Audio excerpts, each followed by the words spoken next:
Republicans in Congress are finally starting to get tough and demand something happen to George Santos to get him out of Congress.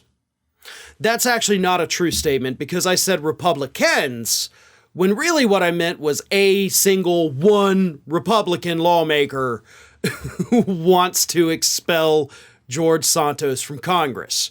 That Republican lawmaker is another Republican freshman from New York, Anthony Despacito. And Congressman Despacito has not only put forth a resolution to expel George Santos from Congress, the first Republican to do so. Democrats had already done that, by the way. But he's also put forth what I think might be the best piece of legislation I have seen in a very long time. Because this legislation would specifically make it illegal for George Santos to profit off of his story should he end up convicted in one of the many investigations that are going on into his backstory. The legislation, here it is, let me read it. The bill would prohibit members of the House of Representatives who are convicted of offenses involving financial or campaign finance fraud from receiving compensation for biographies, media appearances, or expressive or creative works, and for other purposes. The concern, of course, is that George Santos, when he leaves office, which will at the latest be at the end of 2024, because he's definitely not going to win another term, he could go on the speaking circuit. Believe it or not, as horrible as this dude is, people want to see the train wreck. They want to hear the story. He could sell his life story. I mean, hell, it'd make a heck of a movie. Let's be real about that. We'd all want to watch it. And he could make a ton of money off it. And that's not fair.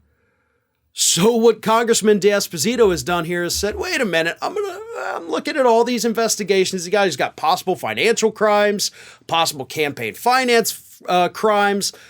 So I'm just going to make it to where if anybody in the House, not pointing any fingers, Santos, if you get convicted of these, you're no longer allowed to legally make money off speeches or your life story. Even if you made a painting depicting yourself lying, you can't profit off that because it does say creative works.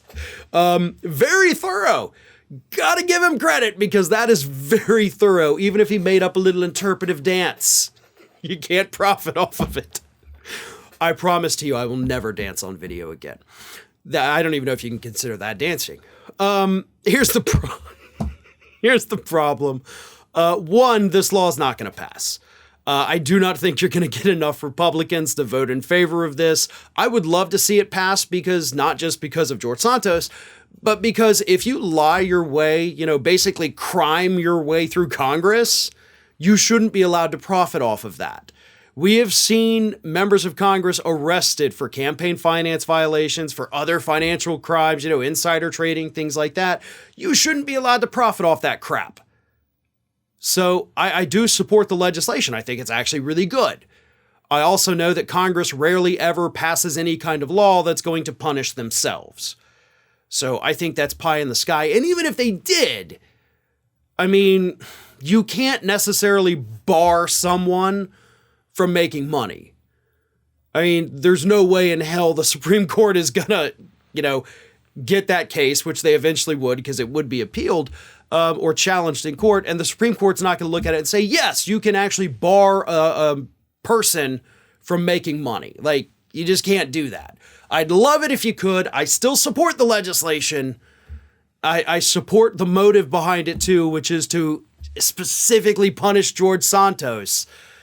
But it's not going to last. It's not going to survive, much like George Santos's career. It's going to be over, and hopefully we can all move on. Hi, everyone. This here is little Athena, and Athena would like to know why you haven't subscribed to Fair and Balanced yet. So please, don't let Athena down. Subscribe today.